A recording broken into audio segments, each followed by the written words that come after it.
Good morning, everybody, and thank you for being here today.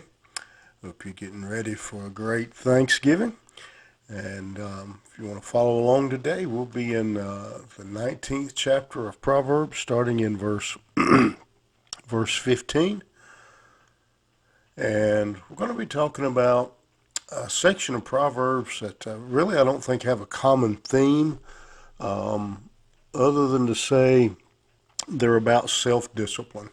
They're about making wise choices, governing your own life, knowing that life has consequences.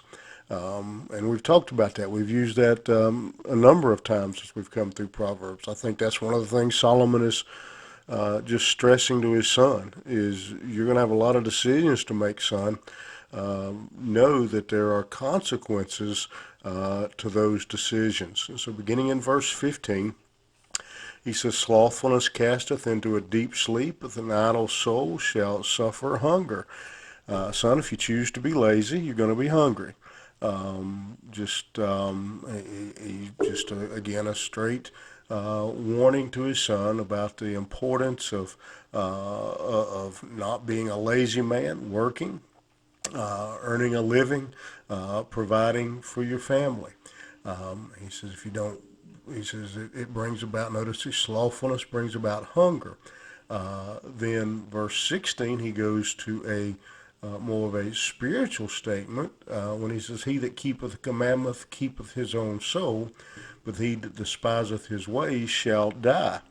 And so here he goes again from the physical aspect of being lazy, bringing about hunger, to the understanding that when you ignore the Word of God, when you don't obey God's commandments, that it brings about. He says, if you don't, you die. He says there's consequences to not following the commandments of God. Verse 17, he that hath pity upon the poor lendeth unto the Lord, and that which he hath given will he pay him again. Here again, we see a decision and a result. Be kind, be generous to the merciful, be merciful to the poor. I think that's an interesting juxtaposition against the first proverb. He says, a man that's lazy doesn't eat.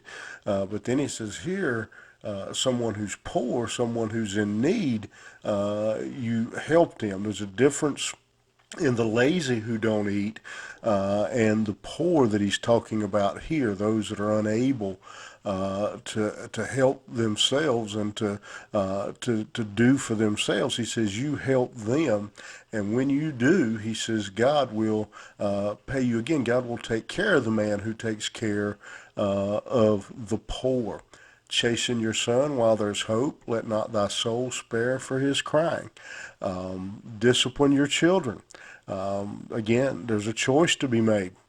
If you don't, if you wait, a lot of we've talked about this. I think yesterday. If we wait, a lot of parents wait till it's too late. He says, chasten them while there's hope. Discipline them while they are still young and can receive that correction. Man of great wrath shall suffer punishment, for if thou deliver him, yet thou must do it again.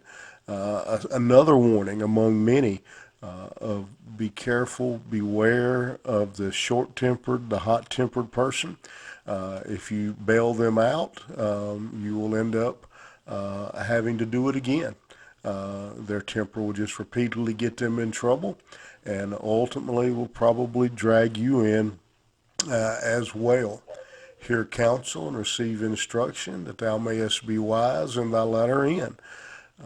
Accept guidance, find wisdom.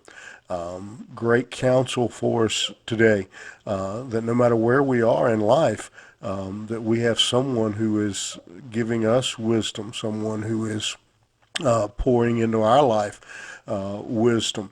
But then the second side of that, and one of the areas I think we're failing in miserably in our society, especially in the church, is that we're not discipling, we're not training up younger generations. We're not pouring our wisdom, what we have learned from good and bad mistakes, into the younger generation. There are many devices in a man's heart. Nevertheless, the counsel of the Lord, that shall stand. People have a lot of plans. People have a lot of ideas, son. Be careful, because the only ones that will stand the test of time are the plans of God. The desire of man is his kindness, and a poor man is better than a liar. Very simple proverb. It's better to be poor than to be a liar. And if we have to lie to get ahead, if we have to lie to prosper, he says it's not worth it. The fear of the Lord tendeth to life, and he that hath it shall abide satisfied. He shall not be visited with evil. Excuse me. Trust the Lord. Put your confidence in God, his teaching, his wisdom. Follow him, that your life will be blessed. Again, we come back to the idea of a lazy man. A slothful man hideth his hand in his bosom, and will not so much as bring it to his mouth again. This is a kind of a comical picture of a lazy man. He's so lazy, it says, that he takes his hand and he puts it in his plate. He grabs a biscuit, and then he's too lazy to pick it up and bite it. He says, don't be so late. Don't be like the lazy man that's too lazy to feed himself. And then the final one in this section says, smite a scorner, and the simple will beware, and reprove one that hath understanding, and he will understand knowledge. People react differently to discipline. He says there's scorners, there are the simple, there are the wise, or the understanding type. He says, how do you, son, it's important how you respond to counsel, to guidance, to wisdom, that you react and you accept that discipline and that wisdom properly. And again, as I said as we began this section, if I had to lump this into one category, I would say it's just self-discipline, self-control.